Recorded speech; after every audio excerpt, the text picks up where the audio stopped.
To change our exposure in auto exposure mode, we first need to focus on our subject of interest. To focus on your subject of interest, tap once on your subject on the screen. If you would like to lock the focus on your subject of interest, hold your finger down on the subject until a lock appears, which you can lock and unlock by tapping on the icon. As long as you do not change your distance from the subject, or your subject does not move closer to you, the focus will remain effective.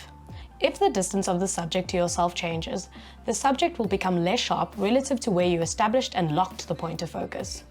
If you hold your finger down on the subject, it will say AE for auto exposure and AF for autofocus lock. When active, this locks both the focus and exposure in the scene. This is especially useful when you are in video mode or doing a time lapse so that the exposure does not adjust throughout the video as lighting in the environment changes. Once you have selected your focus by selecting the subject on your screen, you should see a sun icon appear. If this icon disappears too quickly on your device, lock the focus and exposure by holding your finger down on the subject of interest. The sun icon should now linger longer. By dragging the sun icon up on your screen, it should make the exposure brighter. By dragging your sun icon down, it should make the exposure dimmer.